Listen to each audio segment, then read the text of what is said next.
समय आप महापुरुषों की मौजूदगी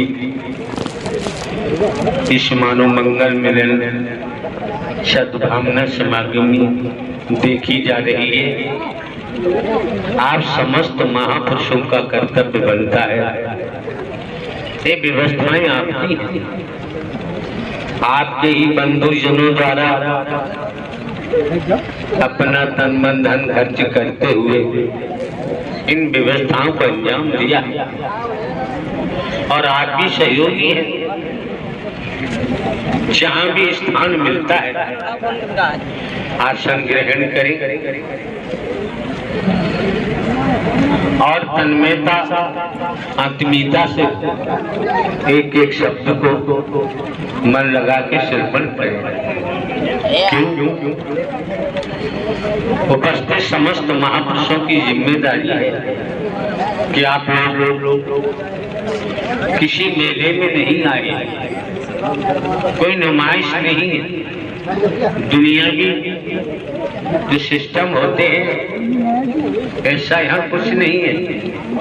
आप अपने को समझो कि आप एक देवी स्वरूपा बनकर, एक देव स्वरूप बनकर इस मानव मंगल मिलन सद्भावना समागम में पहुंचे और हर महापुरुष को अपने लिए स्वयं की जिम्मेदारी का निर्वहन भली भांति करना चाहिए। ऐसे तो यहाँ अधिक समय की आवश्यकता नहीं है। यहाँ जो कुछ मेहर होती है, रहमत होती है, दृष्टि से हो जाती है, बोलने की भी जरूरत नहीं। इस बात को आने वाले महापुरुषों ने जाना है। आने वाले महापुरुष इस मानव मंगल मिलन सद्भावना समागम आते हैं, पहचाना है। और आप ये भी जानते हैं यहाँ किसी प्रकार का कोई प्रचार प्रसार तो है, लगभग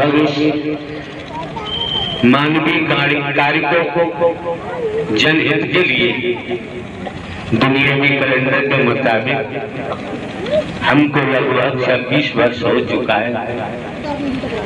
हमें पूछिए आप, हम नहीं जानते कि हमारा कोई परिवार था। हम नहीं जानते कि हम पर कभी बचपन आया। हम नहीं जानते, समझो साधारण भाषा में, कि हम पर कभी जवानी आई। हम नहीं जानते कि हमारे पास कोई संसाधन था। क्यों? 14-15 वर्ष पहले इंटेलिजेंस ब्यूरो से पेंशन अपनी मर्जी से हमने नहीं दी। आप समझ सकते हैं दुनिया में स्थिति को का आकलन करते हुए नौकरी मिलना आसान काम नहीं होता है। 14-15 वर्ष पहले पेंशन लेना सरकार के खजाने से तमाम धन भी मिलता था और जो दुनियावी तौर पर होता है, लेकिन अपनी मर्जी से हमने पेंशन नहीं ली है। आपको अपनी हकीकत बता रहे हैं, जिससे भटकने वाले भटकाते रहते। कलयुग है, घर घर में भगवान बैठे रोज पैदा होते हैं।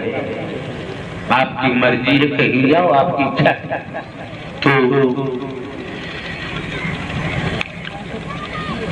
जो पेंशन दिलवा के लाए हैं, किसी को दिखे न दिखे,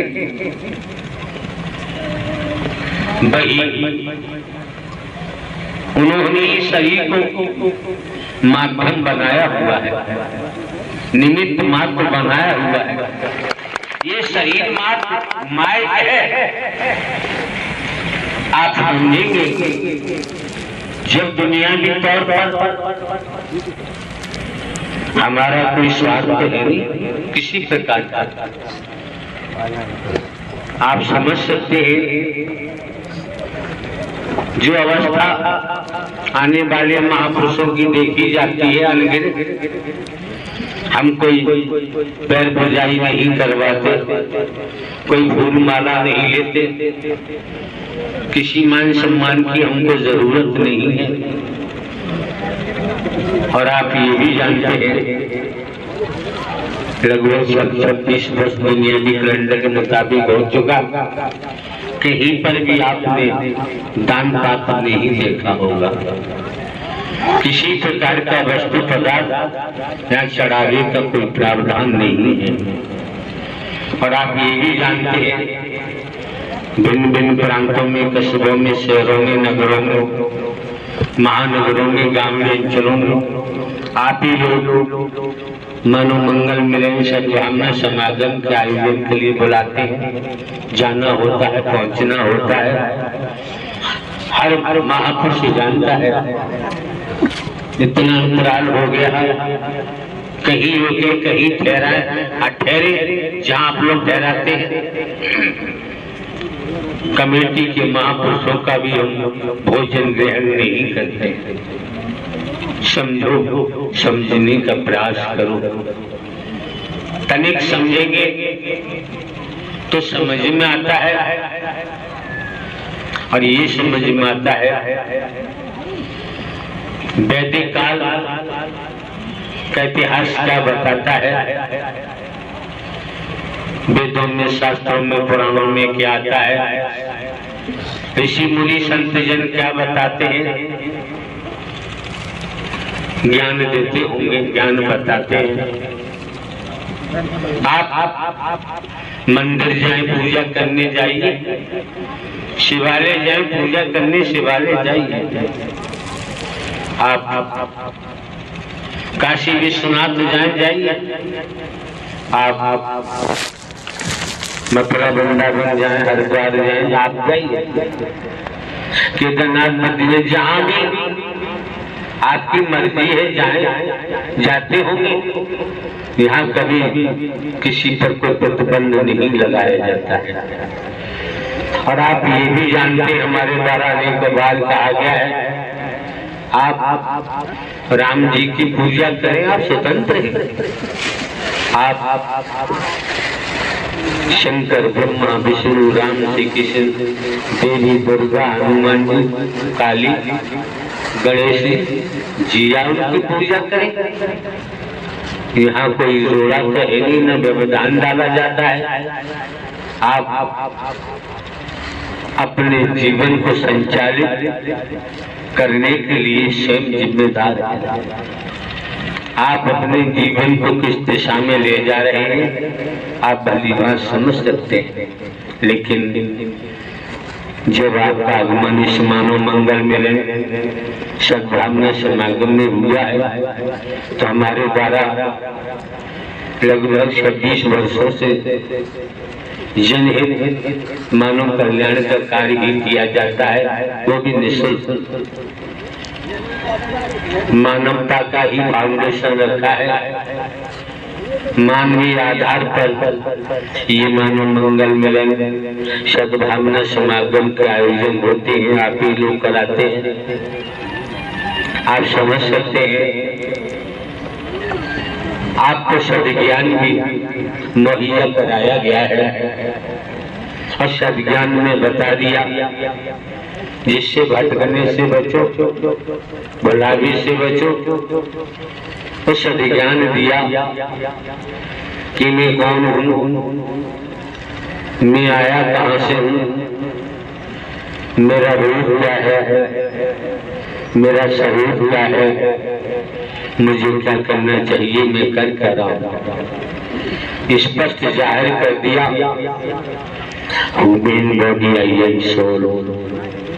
ईश्वर सजीव अविनाशी। इतना तो हम आप सभी जानते हैं। ब्रह्मांड की रचना करने वाली कोई ताकत है, कोई पावर है, कोई शक्ति जो दिखाई नहीं देते, दिखाई भी देते हैं। जैसे दूध के कण कण में, बूंद बूंद में घी होता है, लेकिन दिखाई नहीं देता। जब नियमानुसार विधि के तहत दूध को गर्म करेंगे, उचित डिग्री पर जामुन डालेंगे, दही बनेगा।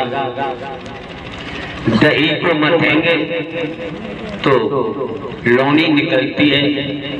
आपकी भाषा में मक्खन कह दो, लौनी निकलती है। उस लौनी को लेते हैं, कढ़ाई चूल्हे पे रखते हैं, लकड़ी जलाते हैं, लौनी को कढ़ाई में डालते हैं, तपाते हैं। कुछ देर के बाद जो कुछ गंदगी होती है जलकर कढ़ाई के तले से चिपक जाती है और घी निकल के सामने तैयार दिखाई देता है। इसी प्रकार देखने के लिए ये मानो मंगल मिलन सद्भावना समागम आपके सम्मुख है। अंश के बतौर देखे एक नूर से सब जग उपजा, सभी में एक ही नूर समाया है, ना कोई गरीब ना बेगाना है। इस ब्रह्मांड में अपना कोई दुश्मन है ही नहीं। अगर दुश्मन है तो हमारे बेकार है, बेसन है।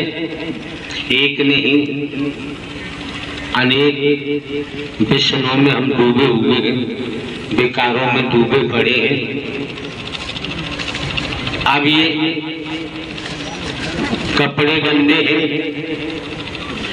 और इन गंदे कपड़ों को गंदे नाली के पानी में भिगोकर जब साबुन लगाएंगे, सर्फ लगाएंगे, तो निश्चित है साबुन सर्फ में प्लास्टिक सोडा की मात्रा होती है। कितना ही रगड़ो वस्त्रों को, आपके हाथ कट सकते हैं, गल सकते हैं। कपड़े का धागा हो सकता है, गंदे नाले में भीगे हुए कपड़े साबुन लगाने के बाद भी साफ होने वाले नहीं हैं। अगर उन्हीं गंदे वस्त्रों को शुद्ध जल में पानी के छींटे लगाकर पानी में भिगोकर जब थोड़ा सा साबुन रगड़ेंगे, उससे कपड़ों को मसलेंगे, पीतना से पीटेंगे, तो कपड़ों की गंध निकल के बाहर आती है। और फिर वही शुद्ध पानी जल डालेंगे और गंध निकलेगी। बाल्टी में कपड़ों को भिगोएंगे, निचोड़ेंगे तो गंध निकलेगी। कई बार शुद्ध जल में कपड़ों को डुबोकर निचोड़ेंगे, तब पता चलता है कि कपड़ों की गंध दूर हो गई, कपड़े साफ हो गए। इसी तरह से हम स्वयं को देखें, बाबा जी खड़े हैं, क्या बता रहे हैं? इन्होंने अपनी तंत्र विद्या के बारे में बताया। ये जाने इस संबंध में हम कुछ नहीं कह सकते। संसार में देखे अनगिनत तंत्र हैं, कोई कमी नहीं। जिसका जो मन चाहता है उसी तंत्र में सम्मिलित हो जाता है, उसी तंत्र में रहने लगता है, जीने लगता है। लेकिन इस मानव मंगल मिलन सद्भावना समागम में आपने आगमन किया है, आपकी मौजूदगी है, तो इस पर हम आपको जाहिर करते हैं। यहाँ कोई मिशन नहीं है हमारा, कोई संघ नहीं, कोई संस्था नहीं, न मिशन है, न संघ है, न संस्था है, और कुछ भी नहीं है। केवल मानव धर्म सत्य था, है और रहेगा।